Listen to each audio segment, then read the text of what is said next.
Language of chemistry. तो सबसे पहले लैंग्वेज ऑफ केमिस्ट्री, लैंग्वेज समझने से पहले तो समझना होगा कि आखिर केमिस्ट्री क्या है। ठीक है, तो केमिस्ट्री से क्या समझ में आता है? केमिस्ट्री वर्ड से ये एक सब्जेक्ट है, यही समझ में आता है। मगर ये क्या है? ये कंप्लीट एक सब्जेक्ट नहीं है, ये it is a branch of a science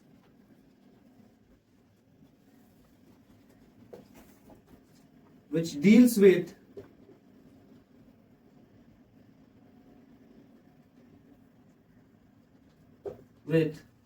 the matter and its composition.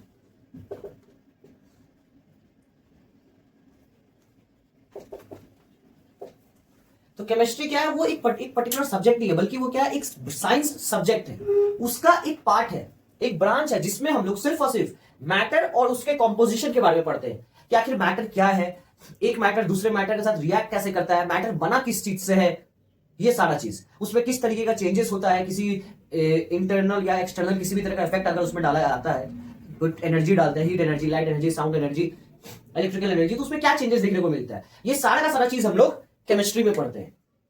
अब क्योंकि केमिस्ट्री में बहुत सारा कॉम्पोजिशन है, अब ऑल ओवर द वर्ल्ड हम लोगों को ये चीज स्टडी करना है, तो इसके लिए क्या किया गया? एक पर्टिकुलर लैंग्वेज बनाया गया ताकि हर एक इंसान को वो भाषा समझने में आसानी हो, अंडरस्टैंडिंग करने के लिए इजी हो।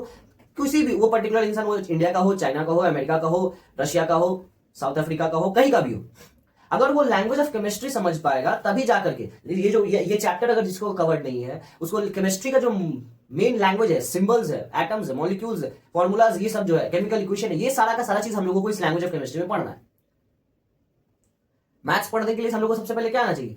1 से 100 तक गिनती सिखाया जाता है, फिर एडिशन, सब्ट्रैक्शन, मल्टीप्लिकेशन, डिवीजन सिखाया जाता है। उसी तरीके से केमिस्ट्री को स्टार्ट करने से पहले, कोई भी नया चैप्टर, उसका कोई पर्टिकुलर टॉपिक पढ़ने से पहले उसका लैंग्वेज पढ़ना जरूरी है। ठीक है, तो अगर मैटर की बात करें तो मैटर क्या है? दो तरीके का होता है। पहला है प्योर सब्सटेंस, दूसरा है इम्प्योर सब्सटेंस। प्योर में दो तरीके का मैटर होता है, एलिमेंट्स एंड कंपाउंड्स। ठीक है, इम्प्योर सब्सटेंस में सिर्फ एक ही होता है, दैट इज मिक्सचर। एलिमेंट्स में आपको कैटेगराइजेशन मिल जाएगा, metals, non metals, metalloids, noble gases.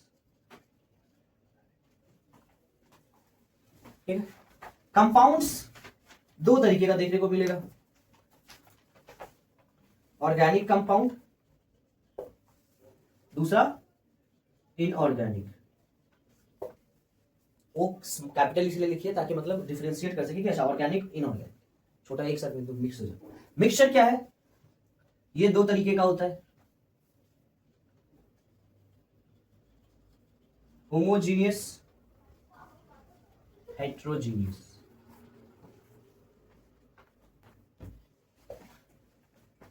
तो ये मैटर का क्लासिफिकेशन है। अब इसमें सबसे पहले हम लोगों को जानना है कि व्हाट इज प्योर सब्सटेंस। बेटा इसी में लिखना है। तो प्योर सब्सटेंस क्या है? A substance which is made up of similar type of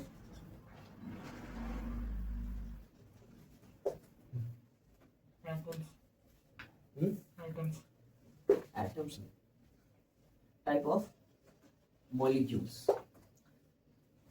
इसको प्योर सब्सटेंस है, जो सिमिलर टाइप ऑफ मॉलिक्यूल्स से बना हुआ होता है। और इम्प्योर में तो इसका मतलब ही है मिक्सचर, जिसमें एक सिमिलर टाइप ऑफ मॉलिक्यूल्स आपको हर जगह नहीं देखने को मिलेगा। ठीक है, मैटर का ये classification. Now pure substance, a substance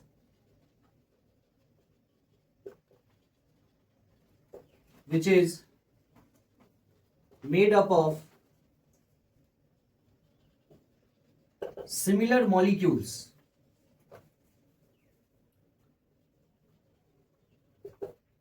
containing same type of atoms. दूसरा चीज, प्योर सब्सटेंस में they have same physical properties, chemical and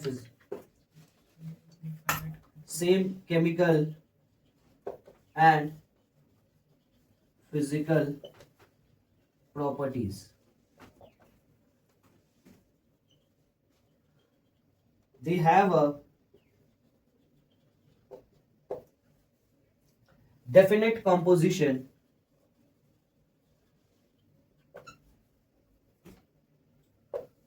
ठीक है।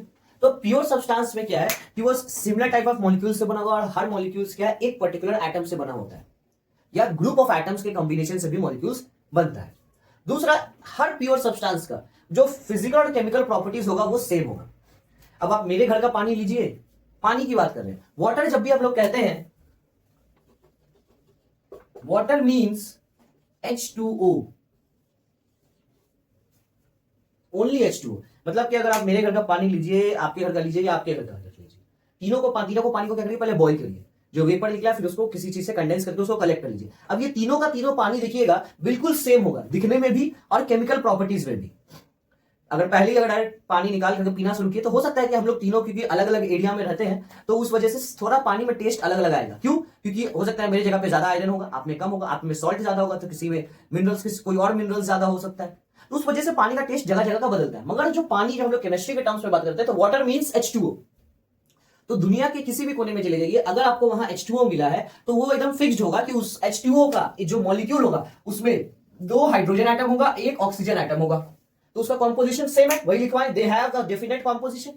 दूसरा, उनका वो कलरलेस होता है, वो टेस्टलेस होता है, वो ओडरलेस होता है। तो इसका आपको ये सारा का सारा प्रॉपर्टीज तीनों जगह का, हम लोग तीनों के घर का, वो कलरलेस होगा, टेस्टलेस होगा, ओडरलेस होगा। ठीक है, ऐसा नहीं है कि मेरे घर का पानी में अलग सेंट आएगा, आपके घर के पानी में अलग आएगा, नहीं। अगर आ रहा है तो इट मींस उसमें कुछ डिसॉल्व है। हम अगर प्योर वाटर ले, हम लोग तीनों के पानी का, हम लोग के पानी को बॉइल किए, जो वेपर निकला है उसको कंडेंस करके कहीं कलेक्ट कर लिए।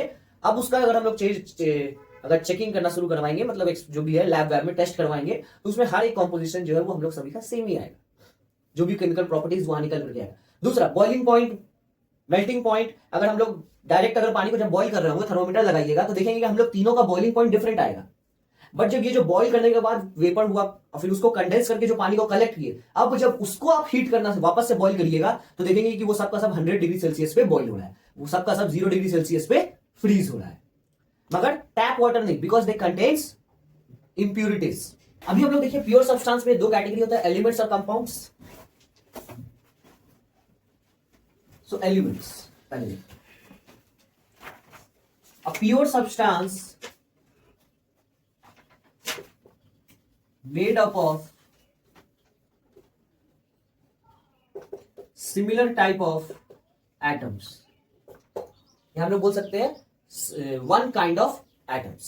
जो भी अगर कोई मैटर है, प्योर सब्सटेंस है, वो एक सिंगल टाइप ऑफ एटम्स से बना हुआ है। जैसे ये सिल्वर देखो, ये पूरा का पूरा सिल्वर से बना है, गोल्ड पूरा का पूरा गोल्ड एटम से बना हुआ होगा।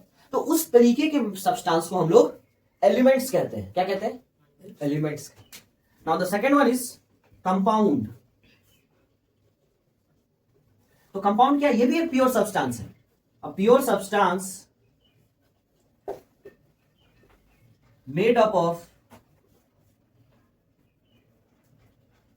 more than one type of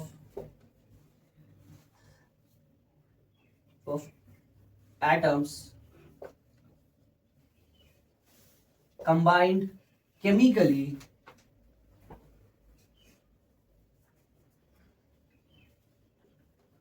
in a fixed proportion।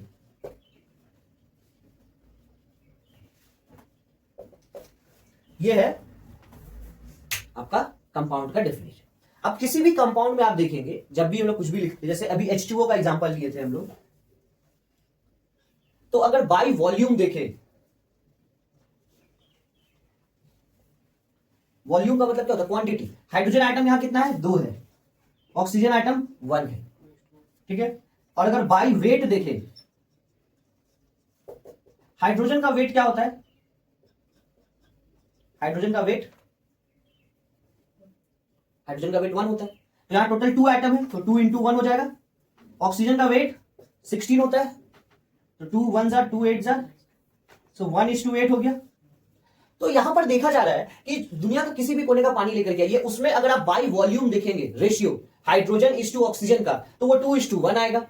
और अगर बाई वेट देखेंगे, बाई मास देखेंगे, तो उसमें 1:8 ही आएगा, एटॉमिक वेट। ठीक है, तो ये यही डेफिनेशन है, a pure substance made up of more than one type of atoms. तो ये देखिए, इसमें 2 तरीके का एटम है, एक से ज्यादा हुआ। अब यहाँ पे मोर देन वन टाइप इसलिए लिखे क्योंकि किसी किसी का, जैसे यहाँ पे H2O होता है, यहाँ 2 ही एटम है डिफरेंट। अगर इसके अलावा हम कुछ और ले लेते हैं, यहाँ पे सोडियम बाइकार्बोनेट है ना, तो इसमें कितना एटम है? 1 2 3 4 डिफरेंट टाइप का एटम्स है, 4 डिफरेंट टाइप्स ऑफ एटम्स है इसमें, और वो केमिकली कंबाइंड है। कैसे कंबाइंड है? Combined chemically in fixed proportion, और ये प्रोपोर्शन इन लोग का फिक्स्ड होता है। एलिमेंट्स का तो कुछ एग्जांपल देख लो, जैसे एलिमेंट्स में क्या है? सिल्वर के लिए Ag, गोल्ड, आयरन, कोबाल्ट, निकल, ये सब का सब एग्जांपल हो गया इसका। और अगर इसका एग्जांपल देखना है कंपाउंड का, तो NaHCl3, HCl, HNO3, ये सब कंपाउंड का हो गया एग्जांपल। अब यहां एलिमेंट्स में हम बोले कि they are made up of similar types of atoms, compound में बोल रहे हैं कि they are made up of more than one type of atoms. तो ये भी तो जानना होगा ना कि what is atom. So what is atom? It is a smallest particle of an element which may or may not exist independently.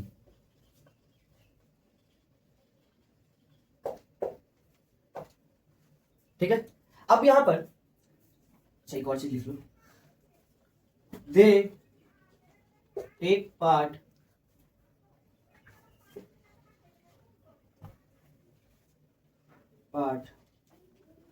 in chemical reaction। तो atom क्या है? ये सबसे स्मॉलेस्ट पार्टिकल है एक एलिमेंट का, जो विच मे और मे नॉट एग्जिस्ट इंडिपेंडेंटली। वो हो सकता है कि भाई वो आजादी के साथ रहता भी हो, और ये भी हो सकता है कि वो आजादी के साथ ना रहता हो। तो इसका मतलब क्या है? मे और मे नॉट एग्जिस्ट इंडिपेंडेंटली। कुछ एटम्स हैं, पहले बात तो जान लेते हैं कि टोटल नंबर ऑफ एलिमेंट्स कितना है? 118 नोन। हो सकता है फ्यूचर में और भी आए, मगर अभी तक 118 एलिमेंट्स अवेलेबल है। इसमें से मोस्ट ऑफ द एलिमेंट्स जो है they do not exist independently. जैसे कि हाइड्रोजन की बात करते हैं, हाइड्रोजन को जब भी हम लोग लिखते हैं तो सिंबल H होता है, मगर यह कभी भी किसी भी केमिकल रिएक्शन में हम लोग लिखे आज तक? हाइड्रोजन एग्जिस्ट कैसे करता है? H2 के फॉर्म में वो एक मॉलिक्यूल बनाता है। ठीक है, वो क्या कहते हैं? जैसे H का अगर एटॉमिक स्ट्रक्चर देखे तो उसमें एक इलेक्ट्रॉन होता है, इसमें भी देखिए, इसमें एक इलेक्ट्रॉन होता है, एक सेल है और दोनों में एक एक इलेक्ट्रॉन होता है। तो ये दोनों क्या करता है ना, आपस में आता है और शेयरिंग कर लेता है, और ये डुप्लेट स्ट्रक्चर बनाता है। तो यहां पर ये इंडिपेंडेंटली तो नहीं रह पा रहा, उसको एक और H एटम का जरूरत पड़ ही रहा है। इसलिए यहां डेफिनेशन में लिखा गया है मे एग्जिस्ट इंडिपेंडेंटली। तो देखो यहां पे एग्जिस्ट, मे और मे नॉट एग्जिस्ट इंडिपेंडेंटली, तो यहां पे तो एग्जिस्ट नहीं कर पा रहा है। तो इसका मतलब है कोई तो ऐसा एटम होगा ना जो इंडिपेंडेंटली एग्जिस्ट करता होगा। Yes, these are noble gases. Noble gases में देखो हम लोग क्या लिखते हैं, जैसे हीलियम, हीलियम को H ही लिखते हैं। और ये नेचुरली भी जितना भी नोबल गैसेस है जो कि प्रेजेंट होता है एटमॉस्फेयर में, या फिर सन के एटमॉस्फेयर में भी हीलियम प्रेजेंट है, तो वहां पर दिखेंगे कि वो हीलियम जो है वो एक सिंगल एटम की तरह रहता है, अकेले। उसको कोई दिक्कत नहीं है अकेले रहने में, वो अकेले रहता है, वो काबिल है। कैसे काबिल है? अब अगर हीलियम का देखेंगे एटॉमिक स्ट्रक्चर, तो ये न्यूक्लियस के अंदर हीलियम लिख दिए रिप्रेजेंट करने के लिए। उसका जो पहला सेल है उसमें 2 इलेक्ट्रॉन होता है, और फर्स्ट सेल का क्या डिमांड है कि भाई मेरे पास मैक्सिमम 2 इलेक्ट्रॉन होना चाहिए, तभी हम अपने आप को स्टेबल मानेंगे।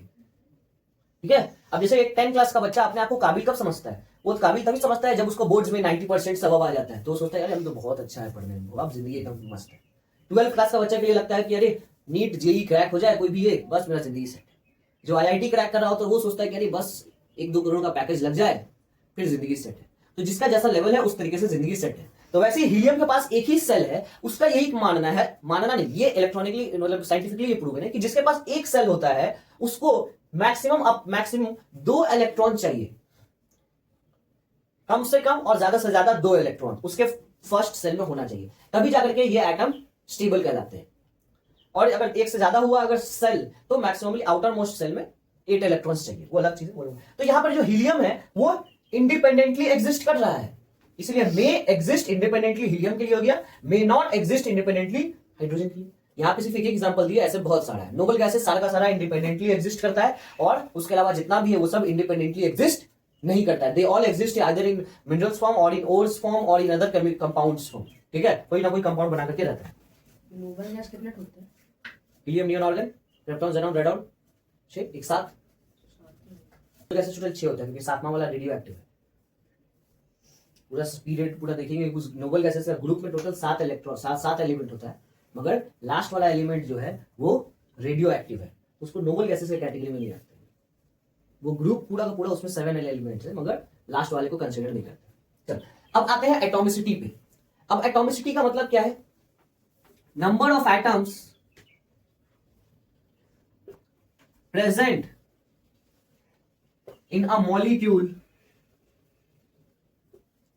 of an element or a compound। ठीक है, इसको हम लोग एटॉमिसिटी कहते हैं। तो चलो अब हमको ये बताइए कि H2O का एटॉमिसिटी कितना होगा, NaHCO3 का एटॉमिसिटी कितना होगा, HCl का एटॉमिसिटी कितना होगा और H2 का एटॉमिसिटी कितना होगा। समझ में आया एटॉमिसिटी क्या होता है? Number of atoms present in an molecule of an element और अ कंपाउंड। एक एलिमेंट के मॉलिक्यूल में या फिर एक कंपाउंड के मॉलिक्यूल में टोटल नंबर ऑफ एटम्स कितना है वो बताना है। चलो बताओ। पहला में 3 हो सकता है। हाइड्रोजन में सॉरी वाटर में H2O है, हाइड्रोजन आइटम 2 है, ऑक्सीजन आइटम 1 है, तो 3 हो गया है ना, इसका तो 3 हो गया। सोडियम बाइकार्बोनेट उसका 6 हो जाएगा। ऑक्सीजन का 3, कार्बन का 1, हाइड्रोजन का 1, सोडियम का भी 1, 6 हो गया। HCl का 2, हाइड्रोजन का भी 2। तो यही है atomicity, number of atoms present in an molecule of elements और अ कंपाउंड। क्योंकि एलिमेंट का भी मॉलिक्यूल हो सकता है और कंपाउंड का भी, दोनों का हो सकता है, इसलिए ये चीज मेंशन करना बहुत जरूरी है, एलिमेंट और कंपाउंड। सिर्फ लिख देंगे एलिमेंट या सिर्फ कंपाउंड लिख देंगे तो गलत हो जाएगा, क्योंकि दोनों का ही मॉलिक्यूल होता है। अब एटॉमिसिटी कितना है उसके बेसिस पे भी क्लासिफिकेशन होता है, जैसे H2, O2, HCl, NaCl, इन सब में क्या है एटॉमिसिटी, इन सभी का 2 है ना। तो इनको हम लोग डाई एटॉमिक मॉलिक्यूल्स बुलाते हैं। पहले देखिए लिखना चाहिए था हम लोग, helium, neon, argon, krypton, xenon, radon, इन सब में देखो तो इन सभी में 1 एक ही एटम है, तो इनका एटॉमिसिटी 1 होगा, तो इनको हम लोग मोनो एटॉमिक बुलाते हैं। क्या बुलाते हैं? Mono atomic molecules. फिर आते हैं जैसे डाई, मोनो हो गया, डाई हो गया, try, CaCl3 sorry CaCl2, O2, O3 sorry, H2O, और भी कुछ है, O3, HCl2, O3, H2, ठीक है लेते हैं और H2S, हाँ H2S भी ले सकते हैं। तो इन सभी के पास, इन सभी का एटॉमिसिटी 3 होता है, तो इसको हम लोग ट्राई एटॉमिक मॉलिक्यूल कहते हैं। उसी तरीके से टेट्रा भी होता है, P4 टेट्रा,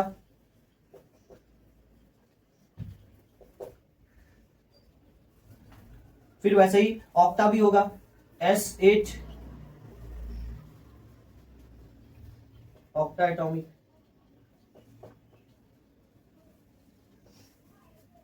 ठीक है, अब एटम तो हो गया कंप्लीट, एटम को मतलब समझ में आ गया। मॉलिक्यूल्स पे चलते हैं।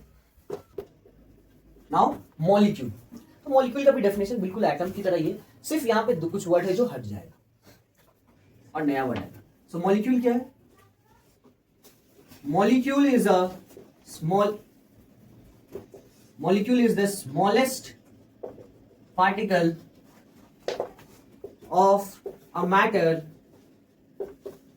which is capable of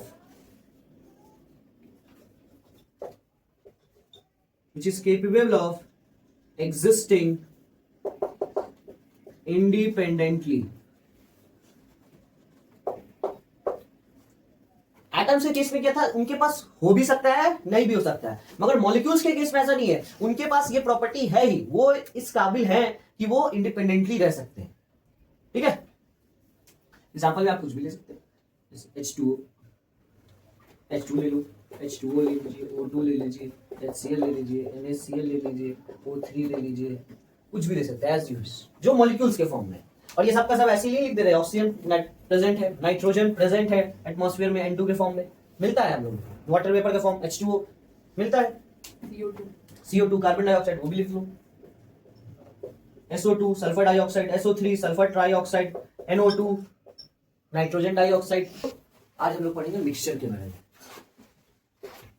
ठीक है, तो मिक्सचर क्या है, कोई भी दो चीज, एक से ज्यादा हो सकता है, वो दो चीज हो, तीन चीज हो, चार चीज, एक से ज्यादा सब्सटेंसेस जब एक दूसरे के साथ मिक्स करते हैं इन एप्रोप्रिएट प्रोपोर्शन।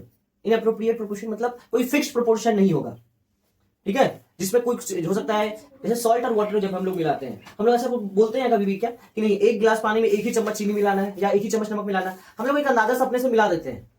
हो सकता है तो एक गिलास नींबू पानी ये बनाए, एक गिलास नींबू पानी तुम बनाओ, एक गिलास हम बनाए, हम लोग तीनों जो नींबू पानी बनाएंगे उसमें हो सकता है किसी का मीठा ज्यादा हो, किसी का खट्टा ज्यादा होगा। तो ये क्या, ये एक मिक्सचर है जहां पर जो एक चीज जो लेमन वाटर हम लोग बनाए हैं उसमें कोई फिक्स्ड प्रोपोर्शन नहीं है किसी भी चीज का, और बस इसी चीज को हम लोग मिक्सचर कहते हैं। मगर कंपाउंड में क्या होता है, कंपाउंड भी क्या है, दो चीज से मिलकर के ही बनता है। जैसे NaCl के साथ रिएक्ट करके NaCl बनाता है। एक NaCl में क्या होता है, NaCl सॉल्यूशन में क्या होगा, एक सोडियम एटम होगा और एक क्लोरीन एटम होगा।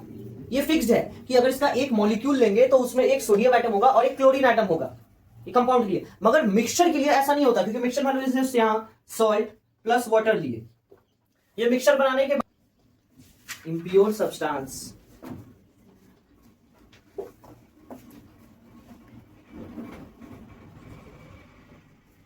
which is made by mixing two or more substances, that is elements or compound, such that they do not undergo any chemical change.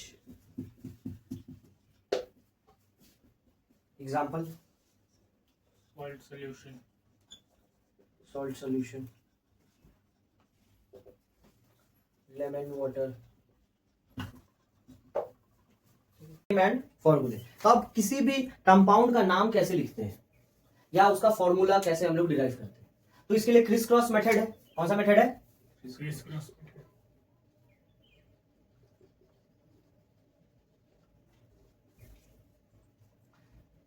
तो अगर सबसे पहले नाम की बात करें तो नाम में सबसे पहले हम लोग बेसिक रेडिकल लिखते हैं। किसको लिखते हैं, बेसिक रेडिकल। उसके बाद नेगेटिव रेडिकल को, एसिडिक रेडिकल को लिखते हैं।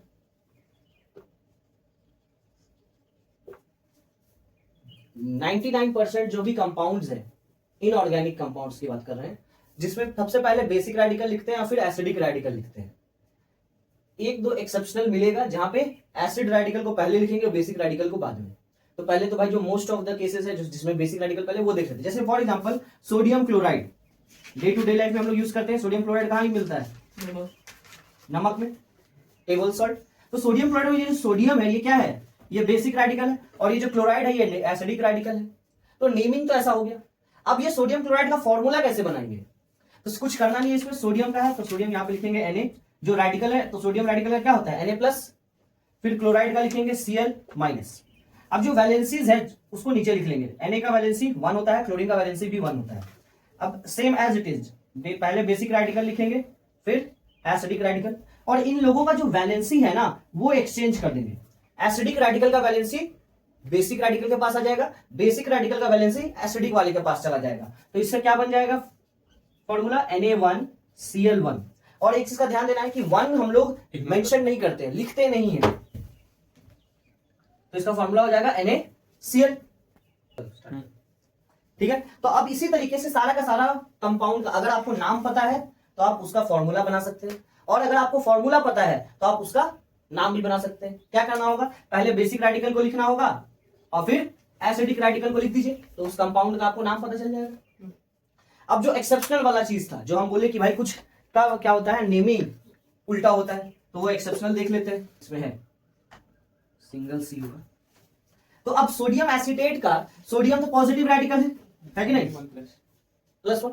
एसीटेट का क्या होता है CH3COO1 सिंपली माइनस से मेंशन करेंगे। इट मींस दोनों का ही वैलेंसी 1 है, तो ये दोनों ही क्रिस क्रॉस करेगा, वैलेंसी Na1 हो जाएगा, CH3COO हो जाएगा होल 1। तो इसका फॉर्मूला क्या बनेगा NaCH3COO। अभी तो बेसिक कंसेप्ट नहीं बताया कि पहला वाला पहले क्या होता है बेसिक रेडिकल होता है, फिर एसिडिक रेडिकल होता है, तो इस हिसाब से इसका फॉर्मूला NaCH3COO बनना चाहिए। बट हम लोग इसको जहां भी देखोगे, किसी भी बुक्स में देखोगे या फिर किसी भी इंसान को लिखते हुए देखोगे, तो सोडियम एसीटेट को कैसे लिखेगा वो CH3COO Na। यहां पे पहला कौन आया, एसिडिक रेडिकल आया,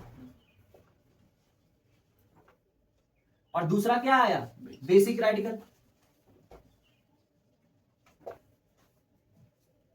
ये एक्सेप्शनल केस है, यही सिर्फ एसीटेट के साथ ही ऐसा देखने को मिलता है कि हम लोग एसिड रेडिकल को पहले लिखते हैं, बेसिक रेडिकल को बाद में लिखते हैं। तो अब सवाल उठता है भाई ऐसा होता क्यों है, अब ऐसा हो क्यों रहा है। तो ऐसा इस वजह से है क्योंकि ये जो पूरा जो आयन बना है ना CH3COO, इसमें हर एक एटम स्टेबल है।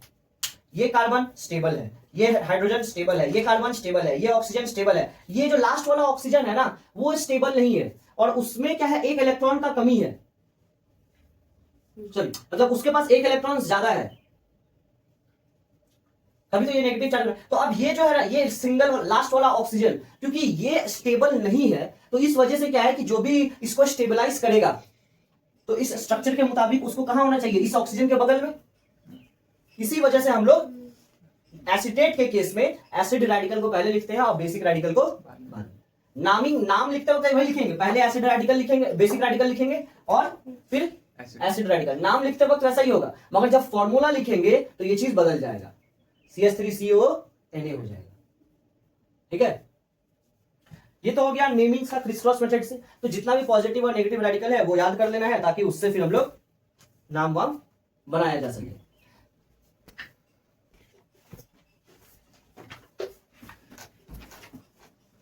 Now naming a compound.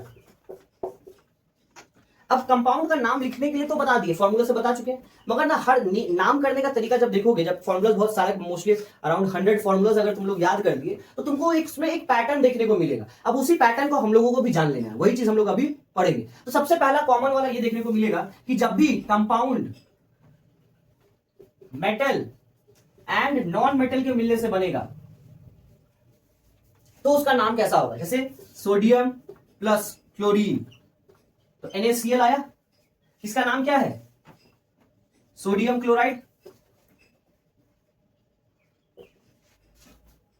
अब एक और चीज देखते हैं, potassium plus bromine, sodium metal है, क्लोरीन नॉन मेटल है, पोटेशियम मेटल है, ब्रोमीन नॉन मेटल है, तो पोटेशियम प्लस ब्रोमीन क्या बनाएगा KBr, पोटेशियम ब्रोमाइड।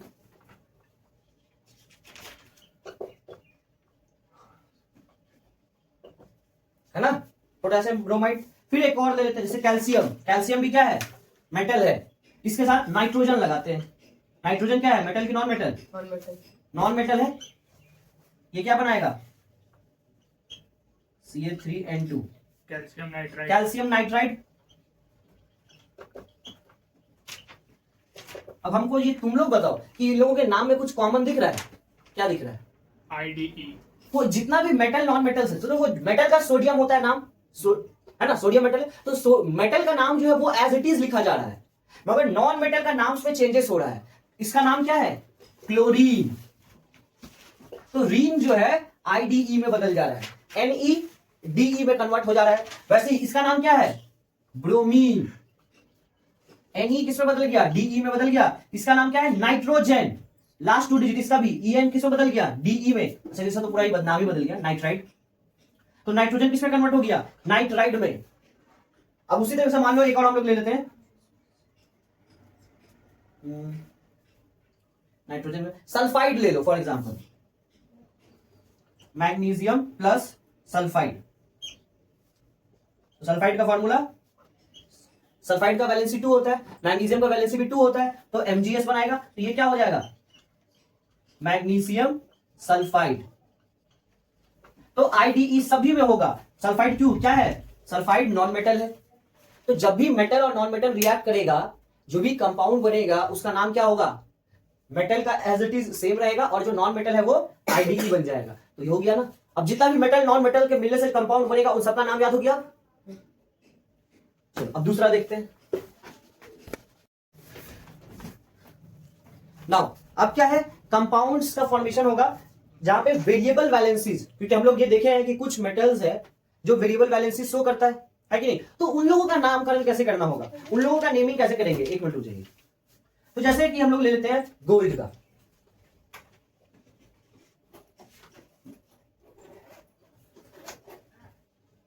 सल्फेट। अब गोल्ड का वैलेंसी क्या होता है? एक तो 1 होगा और एक दूसरा 2 होता है, राइट? तो अब इसे 2 सल्फेट, तो यहां पे हम लोग को क्या लिखना होगा? गोल्ड 1, या फिर हम लोग इसको ऐसे लिख सकते हैं गोल्ड 2 सल्फेट। ठीक है। इसका एक और तरीका है, हम लोग क्या कर सकते हैं यहां पे, इसका लैटिन नेम को यूज कर सकते हैं, ऑरस। गोल्ड का लैटिन नेम क्या होता है? ऑरम होता है। तो अब हमें अस और इक का यूजेस बताए थे। अस किस लिए यूज करते हैं? लोअर वैलेंसी के लिए। तो ये 2 और 1 इन दोनों में छोटा कौन है? 1। तो ये क्या हो जाएगा? Aurus sulphate. ये क्या हो जाएगा? ऑरिक सल्फेट। ये जो OUS लगा है ये किस में लगेगा? लोअर वैलेंसी में। किस में लगेगा? लोअर वैलेंसी में। और ये जो IC लगा है वो किस में लगेगा? हायर वैलेंसी में। ठीक है। तो इसी तरीके से वेरिएबल वैलेंसीज का सारे कंपाउंड्स का लोग नामकरण करते हैं। या तो हम लोग उसको रोमन नंबर से रिप्रेजेंट कर देते हैं जितना वैलेंसी हो। जैसे लेड का भी क्या होता है? 2 वैलेंसीज होता है ना लेड का। आयरन का भी 2 वैलेंसीज होता है, 2 और 3। तो उसी तरीके से क्या करेंगे हम लोगों को? ये चीज कॉपर का भी 2 वैलेंसीज होता है। तो हम लोग क्या कर सकते हैं? या तो रोमन नंबर का यूज कर सकते हैं या फिर अस और इक लगा सकते हैं। तो वेरिएबल वैलेंसीज का हो गया नामकरण। अब तीसरा है हमारा नॉन मेटल्स का। अभी तक जितना भी था वो मेटल्स का था वेरिएबल वैलेंसीज। अब नॉन मेटल्स का भी है कुछ जिनका वेरिएबल वैलेंसीज रहता है, तो उनका नाम कैसे लिखना है वो देख लेते हैं। ये अभी मेटल्स का था, वेरिएबल वैलेंसीज ऑफ मेटल्स। याद रखना है मेटल्स में रोमन नंबर या तो अस और इक, ये दोनों में से कोई एक टेक्निक का यूज करेंगे। अब हम लोग देखते हैं नॉन मेटल्स का, ऑफ नॉन मेटल्स। अब इनका नामकरण कैसे करना है? तो इसमें क्या है, 2 हम लोग, जैसे क्लोरीन क्या है ना, फास्फोरस, ये दोनों जब कंबाइन करता है तो 2 तरीके से कंबाइन करता है। पहला बनाता है PCl3 और दूसरा बनाता है PCl5। फास्फोरस, यहां पे भी फास्फोरस और क्लोरीन का है, यहां भी फास्फोरस और क्लोरीन का है। और इन लोग दोनों का नाम अब किसके बेसिस पे डिफाइन कैसे करेंगे? तो अब देखा जाए तो दोनों का ही पहला वाला जो रेडिकल है वो दोनों सेम है, दोनों में PP एक ही है। दूसरा वाला में चेंजेस आ रहा है, यहां क्लोरीन 3 है, यहां क्लोरीन 5 है। तो ये जो सेकेंड एटम है उसमें कितना नंबर ऑफ एटम्स है उसी के बेसिस पे हम लोग इसका नामकरण करेंगे, नेमिंग करेंगे। तो इसका क्या हो जाएगा? Phosphorus trichloride. ठीक है। और यहां पे क्योंकि 5 है तो 5 के लिए क्या यूज करते हैं? पेंटा कीवर्ड यूज करते हैं। ये हो जाएगा पेंटाक्लोराइड। Phosphorus pentachloride. ठीक है। तो अब इसमें कुछ याद रखना है। 1 हम लोग किसके लिए यूज करते हैं? 1 के लिए मोनो, 2 के लिए डाई, 3 के लिए डाई या फिर बाई भी कहीं कहीं मिलेगा, और 3 के लिए ट्राई, 4 के लिए टेट्रा, 5 के लिए पेंटा, 6 के लिए हेक्सा। अब इसके आगे तो ज्यादा जाता नहीं है। ठीक है, जाने के लिए और भी जा सकते हैं, 10 तक जा सकते हैं। हेप्ट आएगा, फिर ऑक्ट आएगा, 8 ऑक्ट। अननोन ऑक्ट किसके लिए होता है? ऑक्टोपस है ना, ऑक्टोपस 8 आर्म्स होता है, तो उसी से ऑक्ट आया। इतना काफी है, 5 ही तक मैक्सिमम हम लोग अभी तक नेमिंग में आएंगे। कार्बन कंपाउंड्स में पढ़ेंगे तो 10 तक का जरूरत पड़ेगा, तब तो ये सारा नाम भी बदल जाएगा, मिथिल, ब्यूटेन, पेटेन, हेक्सेन, इस तरीके से आता है। ठीक है, नाउ नेक्स्ट है हमारा compounds with different number of oxygens. अब ऑक्सीजन के बेसिस पे कैसे क्लासिफिकेशन करते हैं, नेमिंग कैसे करते हैं? Compounds with different number of oxygen. तो पहले फॉर्मूला बता दें, जैसे कौन कौन सा है। जैसे KClO, KClO2, KClO3, KClO4। तो अब यहाँ पे ऑक्सीजन का नंबरिंग, यहाँ पे ऑक्सीजन 1 है, यहाँ 2 है, यहाँ 3 है, यहाँ 4 है, इसके बेसिस पे इन लोगों का नामकरण होगा। तो इसको हम लोग बोलते हैं पोटेशियम। बेसिक रेडिकल में कोई चेंजेस नहीं आएगा क्योंकि सभी का बेसिक रेडिकल पोटेशियम ही है।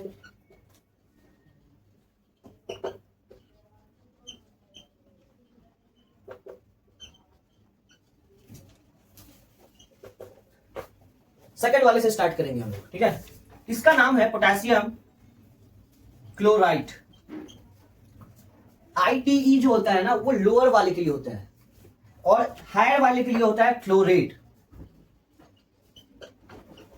ठीक है, ये लोअर के लिए है, ये हायर के लिए। मगर अगर लोअर से भी लोअर है, लोएस्ट जो है, उसके लिए हम लोग हाइपो कीवर्ड का यूज करते हैं, हाइपो क्लोराइड। और जो higher valency, higher number of oxygen जहां पे था, उससे भी ज्यादा है, मतलब हाईएस्ट नंबर ऑफ ऑक्सीजन के लिए हम लोग पर कीवर्ड का यूज करते हैं, पर क्लोरेट।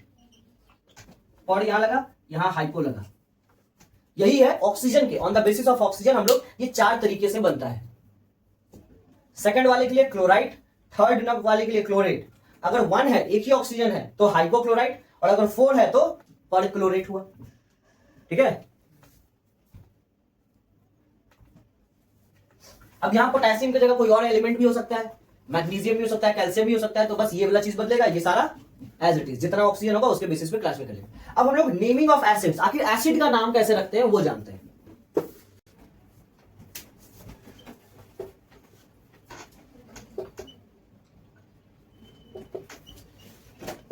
अब एसिड का नाम 2 तरीके से हम लोग रखते हैं, डिपेंडिंग अपॉन कि आखिर वो बना किस चीज से है। तो पहला है बाइनरी एसिड्स। बाइनरी एसिड्स का मतलब है जहां पे 2 नॉन मेटल्स मिलकर के बनाता हो। बाइनरी एसिड्स का मतलब क्या हो गया? 2 नॉन मेटल्स। 2 नॉन मेटल्स के मिलने से जो एसिड बनता है उसको लोग बाइनरी एसिड्स कहते हैं। और इसका रूल ये है कि यहां पे हम लोग हाइड्रो कीवर्ड का यूज करेंगे, और दूसरा जो भी सेकेंड नॉन मेटल होगा, सेकेंड नॉन मेटल। ठीक है, जैसे कि एग्जांपल में देखा जाए तो HCl, तो हाइड्रोजन एक नॉन मेटल है, क्लोरीन एक नॉन मेटल है, तो इसका नाम क्या हो जाएगा? हाइड्रो। Cl के लिए सेकंड नॉन मेटल, Cl का नाम क्या है? क्लोरीन। मगर यहां पे क्या लगेगा? क्लोरिक। क्या लगेगा कीवर्ड? रिक। ये हो जाएगा हाइड्रोक्लोरिक एसिड। ठीक है, वैसे ही एक और है इसमें HF, हाइड्रोजन है और ये फ्लोरीन, दोनों नॉन मेटल है, बाइनरी एसिड्स का फॉर्मेशन होगा। सो हाइड्रो फ्लोरीन, फ्लोरीन क्या बन जाएगा? Fluoric.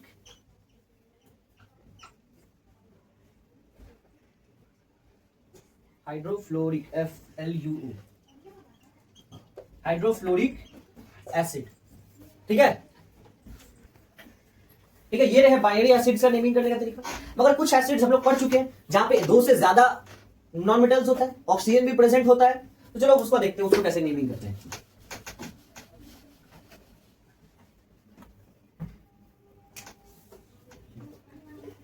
Acids containing polyatomic radicals. For example, H2SO4, H3BO4, या फिर HNO3। ठीक है, H3PO4। तो यहां पर क्या है? ये सल्फर है प्रेजेंट, तो जो नॉन मेटल यहां पे प्रेजेंट है, जिसका ज्यादा इंपॉर्टेंस है, अब जैसे हाइड्रोजन और ऑक्सीजन तो यहां भी है, यहां भी है, यहां कॉमन है, मगर उसके अलावा जो ये यूनिक नॉन मेटल है, सल्फर, फास्फोरस, नाइट्रोजन, इसके बेसिस पे ये कंप्लीट एसिड का नेमिंग होगा।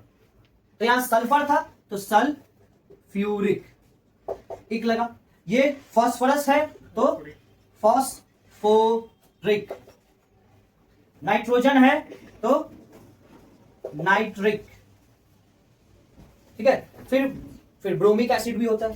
जैसा जो भी है अलग अलग जितना जाता जाएगा उतना हम लोग उसको बनाते जाएंगे, जिसमें हाइड्रोजन और ऑक्सीजन प्रेजेंट होता है, सिर्फ उसका नाम करने का तरीका ऐसा, नेमिंग करने का तरीका ऐसा होता है बाइनरी एसिड्स का उस तरीके। तो बस अब जितना भी नेमिंग करने का जो कंसेप्ट है वो सारा यहाँ कंप्लीट हो जाता है, ठीक है। अब किसी भी कंपाउंड का नाम रखने से दिक्कत नहीं होगा, रखना दिक्कत का बात है नहीं, अगर फॉर्मूला पता है तो इजिली बता पाएंगे।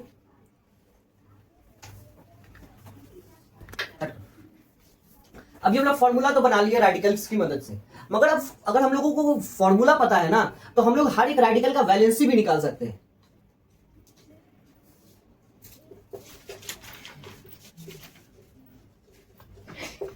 How to calculate the valency of the radicals using formulas. अब फॉर्मूला की मदद से रेडिकल का हम लोग वैलेंसी कैसे निकाल सकते हैं वो देखेंगे। तो सर जैसे मान लो छोटा सा एग्जांपल लेते हैं और बहुत ही सिंपल सा, HCl हाइड्रोक्लोरिक एसिड का ये फॉर्मूला है। अब यहां पे क्या करना है, H लिखो, Cl लिखो। अब दोनों का जो वैलेंसी, दोनों के आगे जो भी नंबर होगा ना उसको इंटरचेंज कर दो। Cl के आगे कोई नंबर है मतलब 1 होगा, कुछ नहीं है मतलब 1 है, तो हाइड्रोजन का वैलेंसी 1। हाइड्रोजन के आगे कोई नंबर है मतलब 1 है, तो क्लोरीन का वैलेंसी भी 1। एक और लेते हैं एग्जांपल, CaCl2, कैल्शियम क्लोरीन लिखो। कैल्शियम का वैलेंसी क्या होगा, क्लोरीन के आगे 2 लिखा हुआ है तो 2। क्लोरीन का वैलेंसी क्या होगा 1। समझ में आया कैसे फॉर्मूला से वैलेंसी निकाल सकते हैं। इसीलिए फॉर्मूला याद करने के लिए बच्चों को कहा जाता है, ताकि वो क्या अगर 10-20 फॉर्मूला याद कर दे डिफरेंट, तो इसका मतलब है कि 10 फॉर्मूला याद कर लिए तो मतलब 20 रेडिकल का वैलेंसी उनको याद हो गया। समझ में आया। इसलिए बच्चा को पहले 6, 7, 8 क्लास तक में क्या है उसको वैल्यू खाली बोलते हैं फॉर्मूला रट लो, ताकि जब वो 9 में आए, जब ये चैप्टर पढ़ाया जाए तो उसको अंडरस्टैंडिंग ये हो जाए कि अच्छा वैलेंसी क्या है, हमको तो पहले से याद है, याद करने का जरूरत ही नहीं है।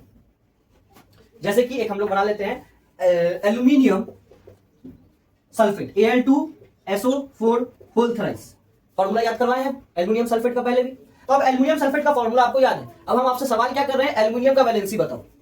तो कैसे होगा, सल्फेट का 3 है तो एल्यूमिनियम के पास चला जाएगा, इंटरचेंज करना है, और सल्फेट का क्या हो जाएगा वैलेंसी 2 हो जाएगा। तो एक फॉर्मूला याद किए थे, 2 रेडिकल का वैलेंसी याद हो गया, इसी वजह से फॉर्मूला याद करना जरूरी है।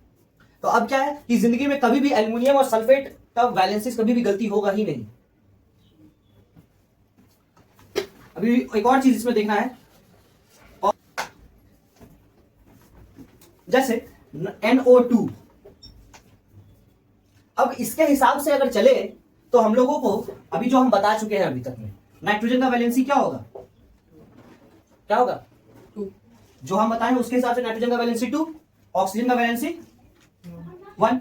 मगर क्या ऑक्सीजन का वैलेंसी 1 होता है, नहीं, ऑक्सीजन का वैलेंसी क्या होता है 2 होता है। अब ये चीज हमको पता था कि ऑक्सीजन का वैलेंसी 2 होता है, तो इस वजह से इसका मतलब ये है कि नाइट्रोजन का क्या होगा, यहाँ पे कोई दूसरा वैलेंसी, यहाँ पे ये सिंपलेस्ट फॉर्म में लिखा हुआ है, फिर दूसरे वैलेंसी है, तो इसके लिए क्या करेंगे, नाइट्रोजन का वैलेंसी 2 होता है, तो 1 को 2 कैसे बनाया जा सकता है, एडिशन और सब्ट्रैक्शन और डिवीजन ये नहीं करना है, मल्टीप्लीकेशन करना है खाली। तो 1 में अगर 2 को मल्टीप्लाई कर देंगे तो ऑक्सीजन का वैलेंसी 2 आ जाएगा, है कि नहीं। अब 2 नीचे मल्टीप्लाई किए तो 2 ऊपर भी मल्टीप्लाई करेंगे तो नाइट्रोजन का वैलेंसी 4 होगा। तो इस पर्टिकुलर कंपाउंड में ऑक्सीजन का वैलेंसी 2 है, नाइट्रोजन का वैलेंसी 4 है। समझ में आया। तो ये 2 चीज, ठीक है। तो आज हम लोग पढ़ेंगे केमिकल इक्वेशन के बारे में। तो केमिकल इक्वेशन क्या है, सिंबल की तरह ये भी है, शॉर्ट हैंड रिप्रेजेंटेशन है, मगर सिंबल क्या था, एलिमेंट्स का था। वैसे ही केमिकल इक्वेशन क्या है, केमिकल रिएक्शन क्या है, शॉर्ट हैंड रिप्रेजेंटेशन। तो डेफिनेशन नोट डाउन करो, chemical equation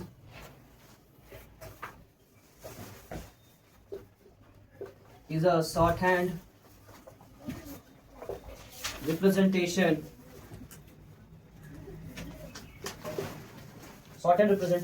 of a chemical reaction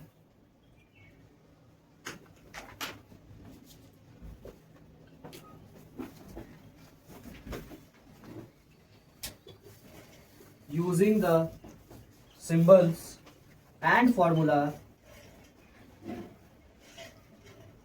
of the substance involved in the reaction.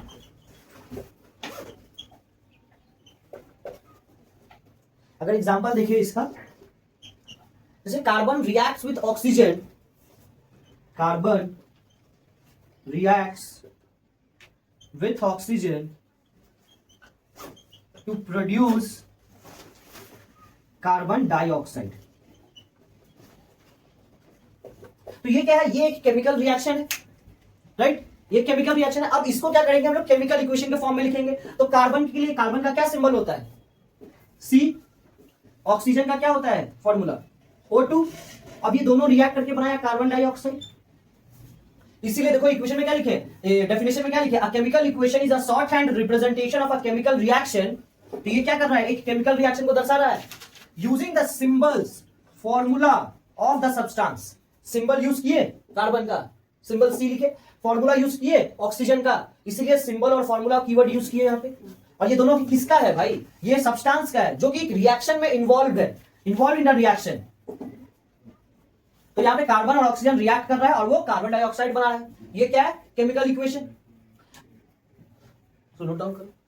चलिए अब किसी भी केमिकल इक्वेशन को लिखते कैसे हैं, स्टेप बाय स्टेप उसको समझते हैं। ये तो हम भाई जैसे लिखा हुआ था carbon reacts with oxygen to produce carbon dioxide, तो हम सिंपली क्या किए, जो रिएक्टेंट है, अब इसके डेप्थ में समझो थोड़ा सा कि ये जो एरो है इसके लेफ्ट हैंड साइड में रिएक्टेंट्स लिखते हैं हमेशा, और इस एरो के राइट हैंड साइड में प्रोडक्ट्स लिखते हैं। रोहित इधर देखो, तो केमिकल इक्वेशन में एरो के लेफ्ट हैंड साइड में रिएक्टेंट्स को लिखते हैं और राइट हैंड साइड में प्रोडक्ट्स को लिखते हैं। और ये जो एरो है ये इंडिकेट कर रहा है कि भाई ये दोनों जब कंबाइन करेगा तो आपको आगे बढ़िए कार्बन डाइऑक्साइड मिलेगा। ठीक है, ये इंडिकेट करता है कि आखिर ये किस डायरेक्शन में रिएक्शन हो रहा है, आखिर रिएक्ट कौन कर रहा है। तो कार्बन और ऑक्सीजन रिएक्ट कर रहा है और वो कार्बन डाइऑक्साइड बना रहा है। पॉज कर दो, जब छोटा चीज रहे तो अब स्टेप्स क्या क्या इन्वॉल्व है केमिकल इक्वेशन को लिखने के लिए। तो सबसे पहला स्टेप्स है रिएक्टेंट्स को लिखना। नंबर 1 स्टेप क्या है, right the reactants on the left hand side. और अगर रिएक्टेंट्स एक से ज्यादा है तो हम लोग प्लस साइन का यूज करेंगे, using plus sign for more than 1।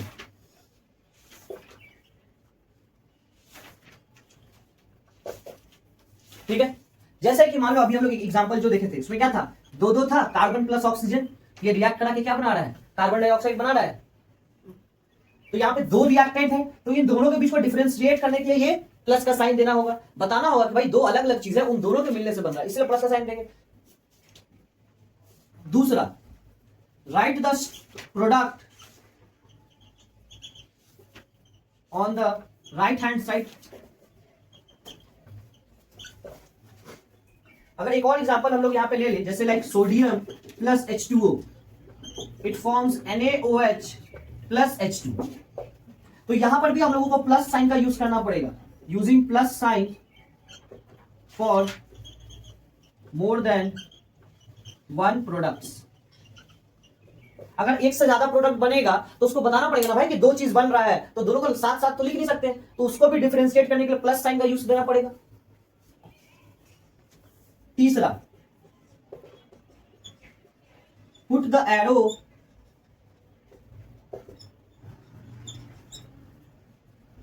Arrow between reactant and product in such a way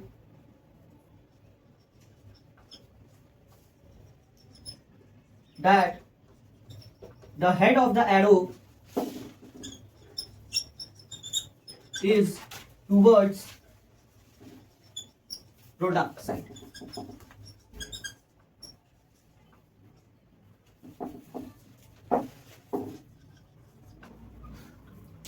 तो हमेशा ध्यान देना है कि जो एरो है ये रिएक्टेंट और प्रोडक्ट के बीच में होगा और ये हमेशा ही प्रोडक्ट के साइड इसका हेड होगा, इसको ये हेड है ना, तो ये हमेशा ही प्रोडक्ट के साइड रिप्रेजेंट करेगा। अब केमिकल इक्वेशन जो है वो दो तरीके का होता है। कितने तरीके का होता है? दो तरीके का होता है। पहला है स्केलेटल इक्वेशन, स्केलेटल इक्वेशन, और दूसरा है बैलेंस्ड इक्वेशन।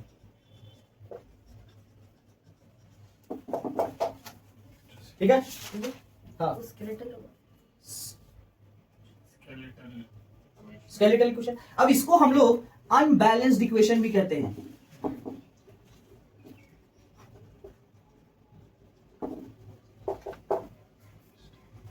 अब इसका मतलब क्या होता है? तो स्केलेटल इक्वेशन या अनबैलेंस्ड इक्वेशन उसको कहते हैं जहां पर number of atoms on the reactant side is not equal to the number of atoms on the product side of each element. जहां पर नंबर ऑफ एटम्स डिफर करता हो, जैसे कि सर डेफिनेशन लिख लो, equation in which number of atoms of an element is different on reactant and product side.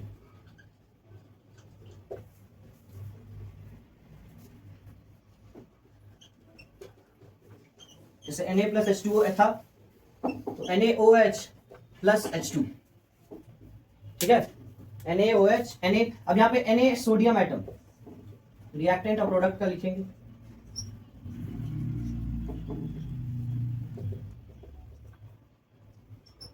Sodium atom reactant side कितना है? 1 है।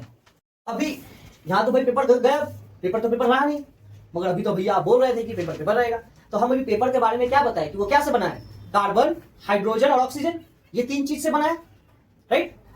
और इस लॉ के मुताबिक क्या कहा गया है कि matter can neither be created, कुछ नया बना नहीं, कार्बन, हाइड्रोजन और ऑक्सीजन को वैसा का वैसा ही है, कैन और नॉट कैन बी डिस्ट्रॉयड, और इसको जलाने के बाद भी, किसी भी फिजिकल या केमिकल रिएक्शन के बाद भी, इसका जो कार्बन, हाइड्रोजन और ऑक्सीजन जो एटम है वो वैसा का वैसा ही है, ठीक है। अभी जब इसको जलाए हैं पेपर को, तो इससे कार्बन डाइऑक्साइड गैस निकला और वाटर जो है वो इवोपरेट करके एस्केप कर गया, कार्बन डाइऑक्साइड भी एस्केप कर गया, कुछ बचा नहीं। क्या बचा? ब्राउन पेपर, और वो ब्राउन पेपर क्या है? ऐश है, वो कंप्लीटली कार्बन है, ठीक है। तो इसलिए ये कहा जाता है कि लॉ ऑफ कंजर्वेशन कि किसी भी केमिकल और फिजिकल रिएक्शन में मैटर जो है उसको सिर्फ एक फॉर्म से दूसरे फॉर्म में कन्वर्ट किया जा सकता है। जैसे कि पहले पेपर था, अब वो क्या में कन्वर्ट हो गया? ऐश में कन्वर्ट हो चुका है, राख में कन्वर्ट हो चुका है। तो हम लोग सिर्फ चेंज कर सकते हैं one form to another, completely destroy नहीं कर सकते हैं। डिस्ट्रक्शन कब होगा?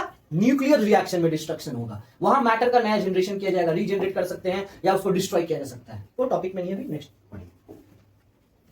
पॉज, चलो। Now how to balance chemical equation.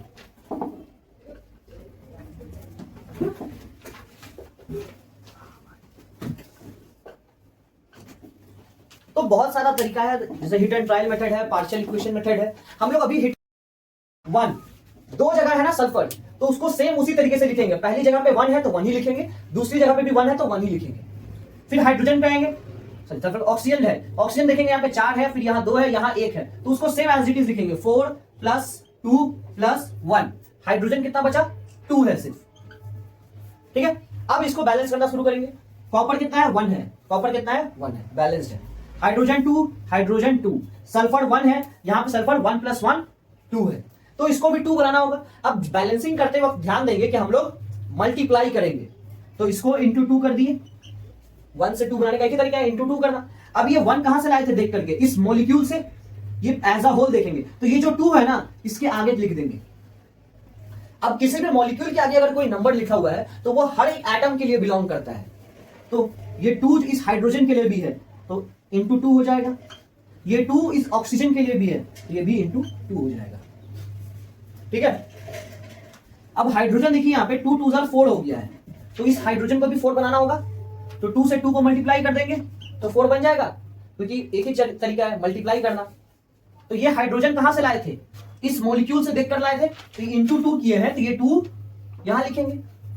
अब ये 2 क्या है, हाइड्रोजन के लिए भी है, ऑक्सीजन के लिए भी है, तो ये वाला ऑक्सीजन पे भी आएगा यहां इंटू 2।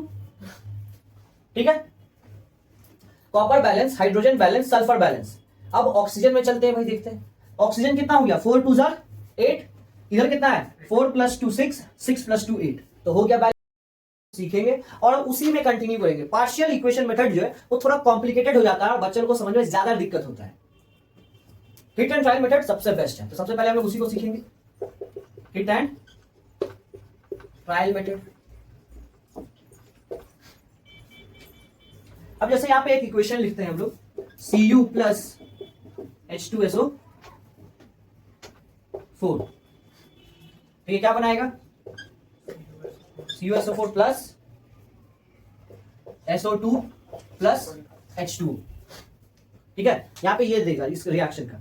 अब हम लोगों को क्या करना है यहां पे कि इस इक्वेशन को बैलेंस करना है। तो बैलेंस करने के लिए क्या करेंगे, सबसे पहले तो इस बीच में लाइन बनाएंगे। ठीक है, जितना भी डिफरेंट टाइप ऑफ एटम्स है, रिएक्टेंट साइड और प्रोडक्ट साइड, दोनों को पहले लाइन से लिख लेंगे। यहां कॉपर है, हाइड्रोजन है, सल्फर है, ऑक्सीजन है। और एक चीज हमेशा ध्यान रखेंगे कि जितना भी केमिकल रिएक्शन होगा, जो जो एटम रिएक्टेंट साइड होगा सेम वही एटम प्रोडक्ट साइड भी होगा, ना तो कोई ज्यादा होगा ना ही कोई कम होगा। ठीक है, यहां पर टोटल 4 तरीके का एटम है, तो यहां भी 4 तरीके का है। जस्ट कॉपर के सामने कॉपर लिख लेंगे, हाइड्रोजन के सामने हाइड्रोजन लिख लेंगे, सल्फर के सामने सल्फर लिख लेंगे, ऑक्सीजन के सामने ऑक्सीजन लिख लेंगे। अब कॉपर कितना है यहाँ पे, अब कॉपर के आगे ना कोई भी नंबर नहीं लिखा हुआ है, नंबर नहीं लिखा हुआ है इसका मतलब है कि 1 एटम है, तो कॉपर 1। हाइड्रोजन के आगे 2 लिखा हुआ है तो 2 एटम, सल्फर के आगे कुछ भी नहीं मतलब 1 एटम, ऑक्सीजन के आगे 4 लिखा हुआ है तो मतलब 4 एटम, कॉपर के आगे 1 लिखा है, कुछ भी नहीं लिखा मतलब 1 एटम, सल्फर के आगे कुछ भी नहीं लिखा है मतलब 1। मगर देखेंगे, ध्यान देंगे कि एक और सर्कल है, बीच में प्लस का साइन है, तो बस इसके करने ये लिखने के बाद यहां पे लिख देंगे balanced equation, Cu + 2H2SO4 gives you CuSO4 + SO2 + 2H2। ठीक है, तो ये हो हमारा हिट एंड ट्रायल मेथड से बैलेंसिंग करना।